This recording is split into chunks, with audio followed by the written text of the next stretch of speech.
instant torque control and precision torque control is electric powertrain's main advantage that an ICE-propelled car cannot ever match. And this was just proven by Motortrend. Hello, my friends. Welcome to the Electric Viking. Fantastic to see you. Thank you for subscribing. I hope you've had an awesome day. And I'm just stoked to see so many more of you subscribe lately. Didn't expect the channel to blow up like this in only a few months. Now, every time I make a video talking about the transition from ICE-powered vehicles to electric, there is a little nagging thought in the back of my mind. What about all those off-roaders? Those people who claim they cannot possibly buy an electric vehicle until their off-road vehicle, until their choice gives them 1,500 kilometers or 1,000 miles of range, because these are the kind of guys who always need that kind of range off-road because they never see anywhere. They never see anywhere to charge their car when they're off-road, and they need 1,000 kilometers or 1,000 miles even of range. What about them? What about in 2030? Won't these people still want their ICE vehicles? Well, Rivian just gave one of their vehicles to Motortrend to test off-road. Now, for those of you who aren't aware, the Rivian R1T is a new electric pickup truck that you can buy right now in the United States. Now, some of the investors in the company include Ford and Amazon. This investment by Amazon is one of the key reasons I believe Rivian will be a big player by 2030. Jeff Bezos is willing to spend billions of dollars to make things work. He doesn't take no for an answer. But anyway, the point here that I'm getting to is that electric powertrains are far better at going off-road. And when these off-road drivers realize just how much better an electric powertrain is at driving off-road, that is when this last final domino will go down. Now, Motortrend tested the R1T against the Ram TRX and the Ford F-150 Raptor.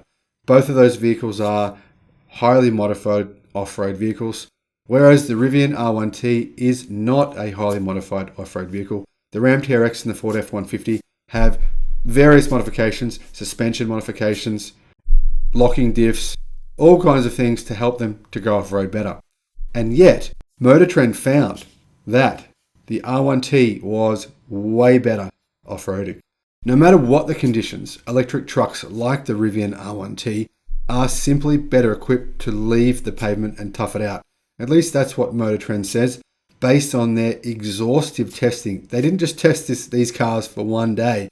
They did it for over a week on the Trans-America Trail. And in fact, they actually put all of these vehicles through some serious testing in serious four-wheel drive conditions that I haven't actually seen from a standard magazine like Motortrend, not a hardcore off-roading magazine, but I haven't seen anyone, even Car Advice or any serious publications, put vehicles through this kind of testing. It was some insane testing. Now, this is what they said after the test. Motortrend says, after driving the R1T and the Ram TRX off-road, it will be difficult to return to conventional gasoline vehicles for overland ventures.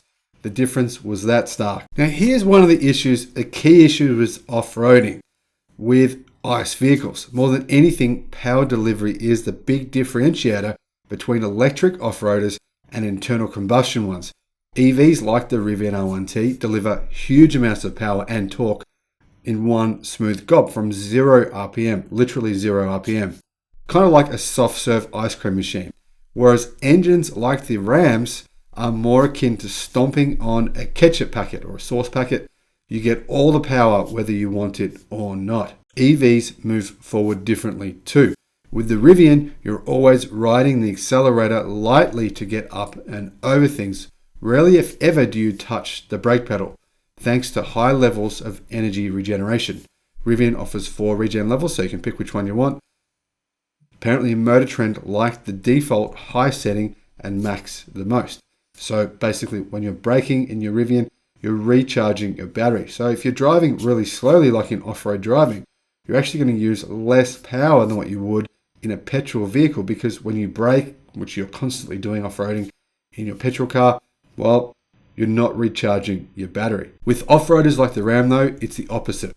Like all ICE vehicles, it creeps forward without any driver input at all, meaning you effectively ride the brake the entire time. You only add throttle when the engine's idle power isn't enough to motor up or over an obstacle. This, in practice, makes it far easier to place an EV smoothly and precisely on the proper driving line than it is to do with an ICE vehicle. And this is one of the key things with off-roading, being able to place the vehicle smoothly. This often makes the difference between getting it up an obstacle or not. Now, the authors, or the guys from Motortrend, who obviously are extremely experienced and do this sort of thing all the time, after they drove the Rivian R1T, a couple of weeks later, they spent some quality time in off-roaders like the 2021 Land Rover Defender 110, a mild hybrid, the 2021 Jeep Wrangler Rubicon 4xe, a plug-in hybrid, and the 2021 Ford Bronco, which is just an ICE-powered vehicle. They said they enjoyed them all for different reasons, but the fact is they'd all be more capable off-road if they weren't held back by their old-school powertrains. Now, Motortrend says it wasn't shocked by these findings, and that you shouldn't be either, unless you're unaware of what makes a vehicle proficient for off-road travel. Off-roading begs for loads of torque, four or all-wheel drive, potent acceleration, high ground clearance, and so on. Now, prior to this trip where they compared the TRX and the Rivian R1T, they said they thought the TRX would be better off-road. And the reason they said that was because it's been modified specifically for that purpose.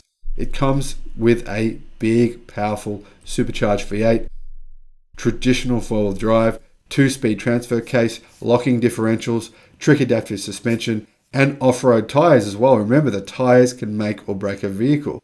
So the fact that the Rivian was much better off-road, and you can see in the video, it's clearly the far superior vehicle for off-roading, in spite of the fact that it had far inferior tires, no locking diffs, and no trick adaptive suspension.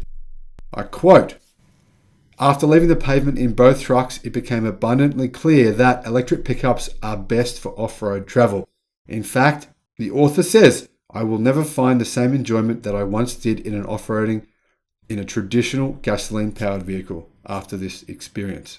Now, the Rivian R1T boasts 4 independent electric motors, one for each wheel, and it cranks out 835 horsepower and 908 pound-feet of torque. Now, this is what Motortrend said.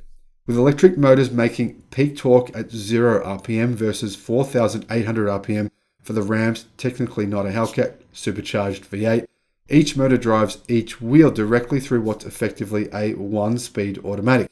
This negates the need for a typical four-wheel drive system. Now, Motortrend said the driver has to work much harder in an ICE vehicle. This means toggling switches, choosing drive modes, and searching for the right gear. And you can see in the video that Motortrend clearly did experience these issues. They're not making it up. Now, Motortrend said that driving the R1T over the exact same terrain as the TRX and other vehicles they've tested before shows that the Rivian just works better.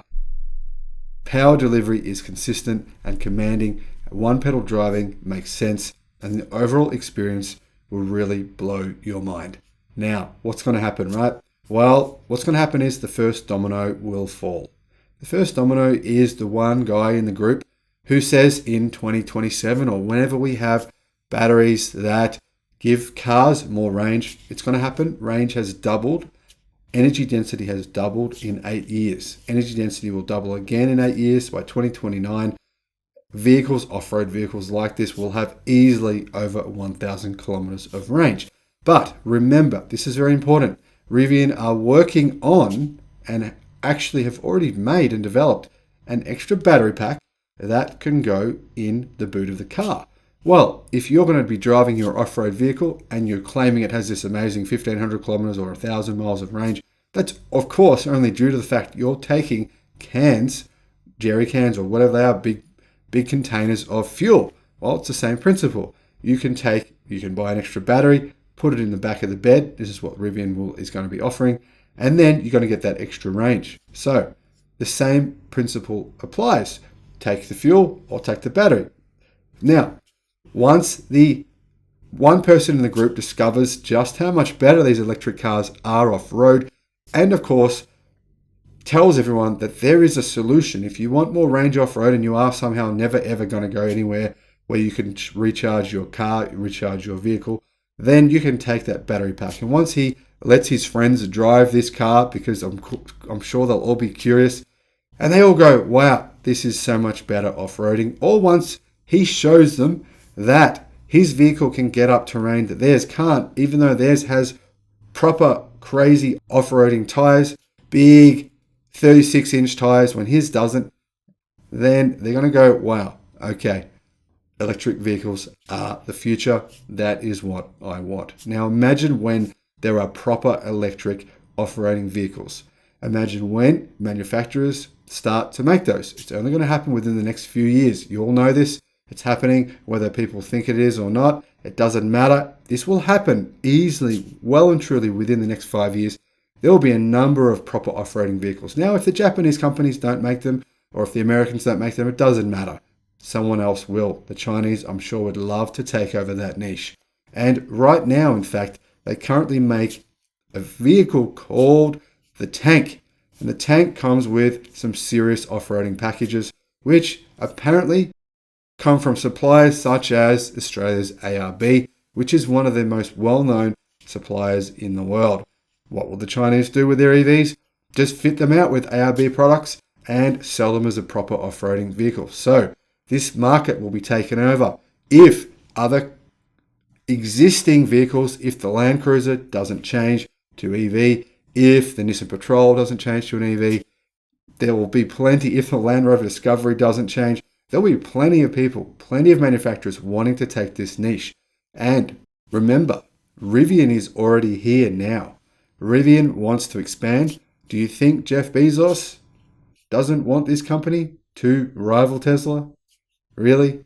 Do you think he's not wanting to help them invest to become a big global player? Do you think he hasn't seen this Motortrend review and seen the potential here behind this car? I'm telling you now, this domino will most certainly fall. It may be last, but it will fall before 2030. Now remember, all these off-roading magazines and publications eventually will be comparing these cars head to head.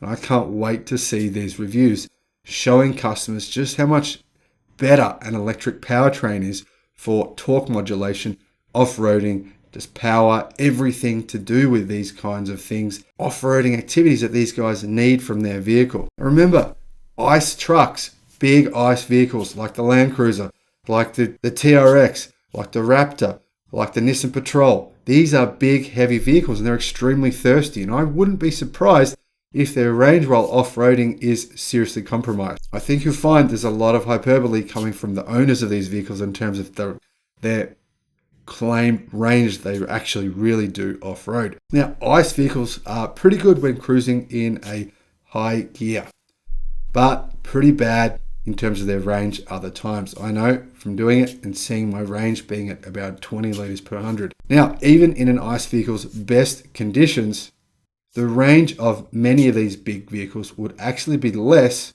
than something like the Rivian R1Ts. And remember, an electric vehicle will actually make fuel going downhill, whereas an ICE vehicle still burns a little bit of fuel and obviously uses its brakes a hell of a lot as well.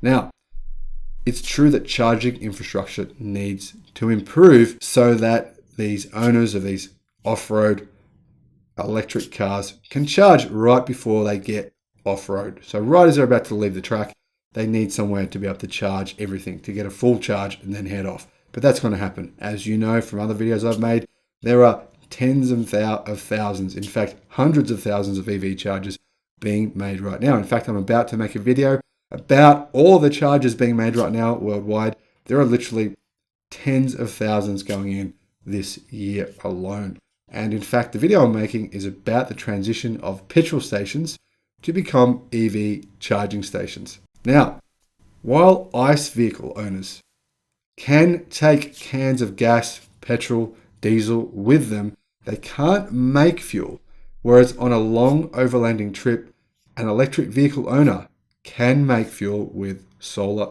or wind. That means, in theory, an electric vehicle could go forever. Whereas, of course, a petrol or gas diesel powered vehicle can only go as far as the last litre of dino juice. Thanks for watching the video. Look forward to seeing you on the next one. Bye bye.